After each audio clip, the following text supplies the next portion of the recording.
Knock, knock, knock. Hi, Betty. I'm Melissa. I'll be your student nurse today. Wash my hands. Provide for privacy. Can you tell me your name and date of birth? She says Betty Jones, 5/21/1952. Matches the wristband and her MAR here. Do you have any allergies? She says no. Alright, so I looked in the MAR and it looks like the doctor ordered some blood for you today because your hemoglobin was low. Have you ever gotten blood before? She says yes. Alright, and I see that you signed your consent for the transfusion. And I looked in the chart and your doctor had a progress note that he educated you on the signs and symptoms of a transfusion reaction. So hives, itching, fever, trouble breathing, or chest pain, back pain. Do you have any questions about that? She says no. Alright, so I'm gonna wash my hands. Get gloves on.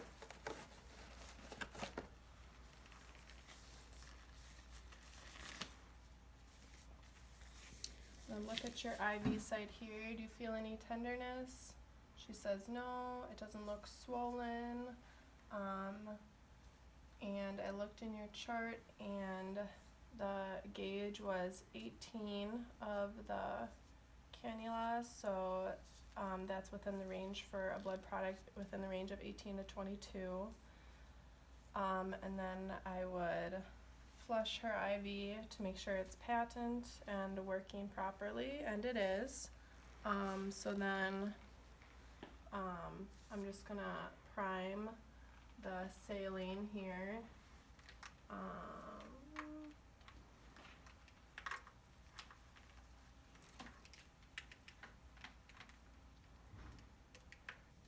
And I looked at the saline and it's not expired, not leaking or anything. It's clear. Okay.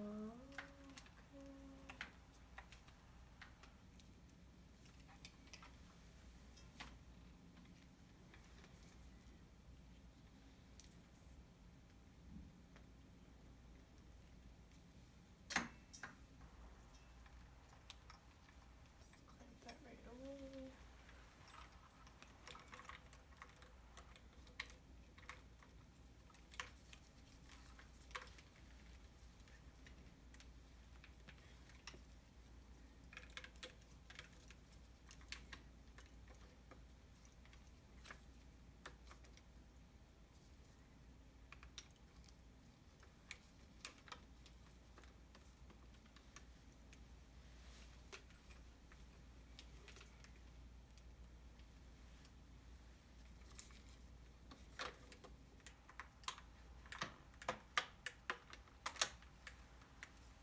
Okay. Alright, so then I'm going to take off my gloves. I'll wash my hands again. Alright, and I would just get her vital signs and assessment for baseline vital signs and assessment, and then I'll have my partner Marissa bring in the blood. And I wouldn't want to have this blood at room temperature for more than a half an hour. And then I would make sure that I would want to administer it within 4 hours. Alright, so we have Betty Jones, 5/21/1952. Betty Jones, 5/21/1952. Okay, armband number 456654. Armband number 456654. Alright, med record number 224466. Med rec number 224466. Account number 123456. Account number 123456. Patient blood type B positive. Patient blood type B positive. Donor pool number 7890 with 4 units in the pool. Donor pool number 7890 and 4 units in the pool. Expiration date and time 5/22/2020 at 2000. Expiration date is 5/22/2020 at 2000. Donor blood type O positive, and the compatibility test is completed.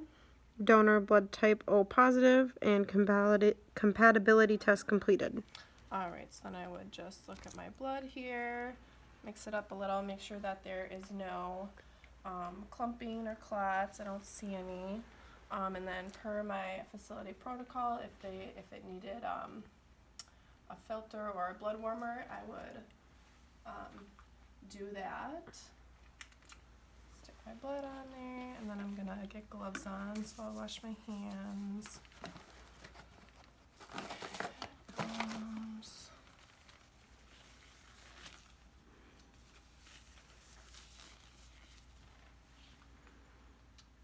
Alright, so I don't know why. Oh, I just did that. Okay. Take that, throw that away. Make sure it's clamped.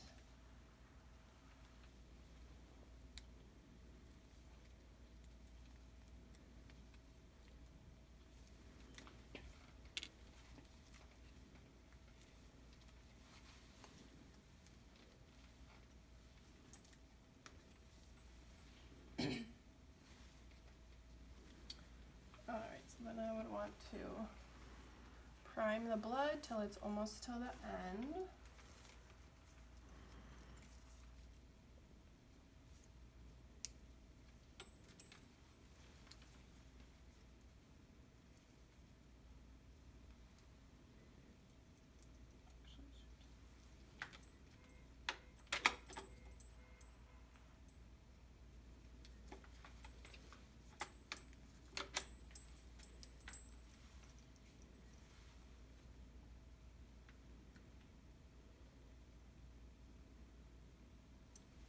Alright, so it's primed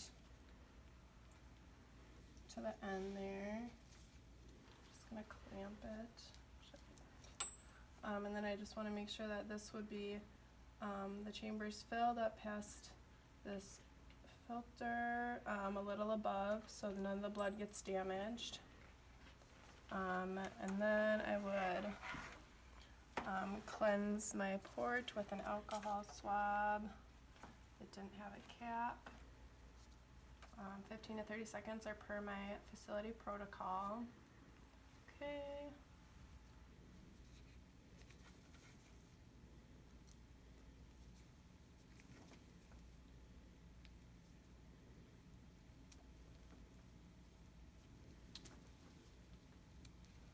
Clamp it. Alright. I'll take off the gloves. And then I'll wash my hands.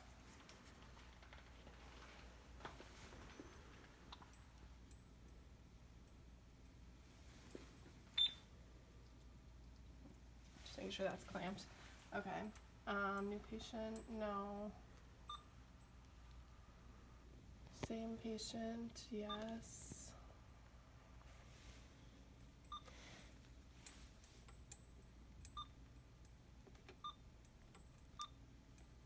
Blood, RBCs, yes.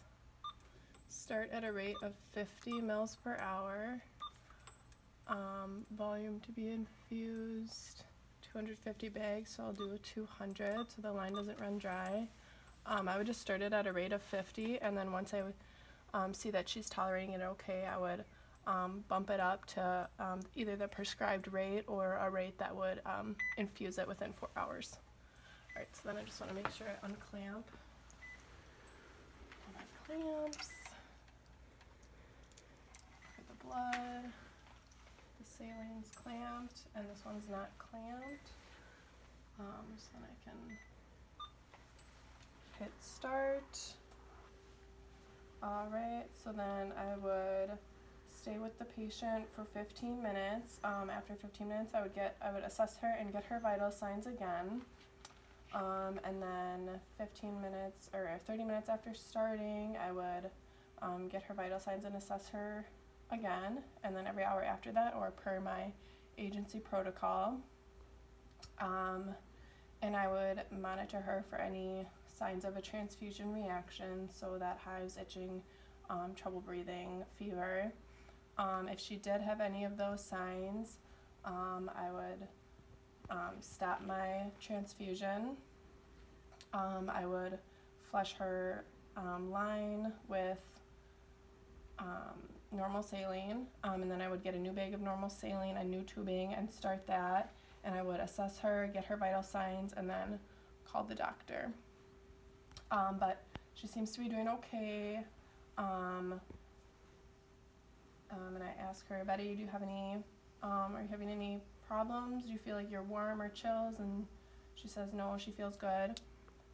So I would, once the blood is almost done, I would want to unclamp or clamp the blood once it was out of the bag and still in the tubing, and then I would clamp the saline, or unclamp the saline and let the saline run through for about 50 milliliters.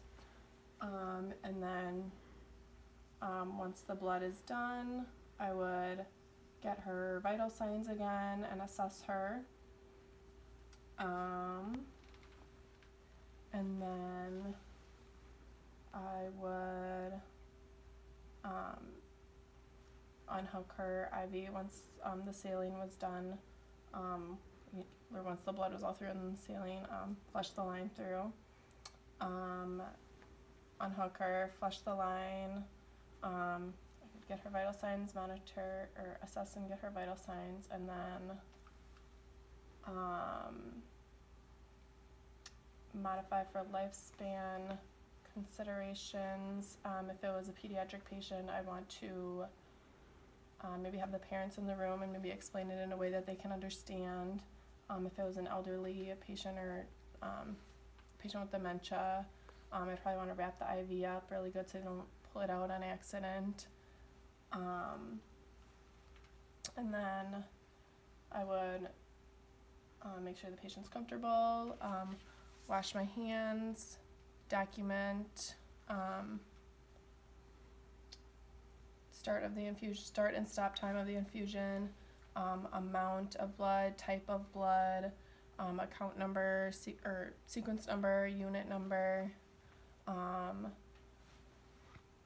their vital signs, the IV insertion, gauge and the gauge of the IV, the drip rate, and how the patient tolerated it.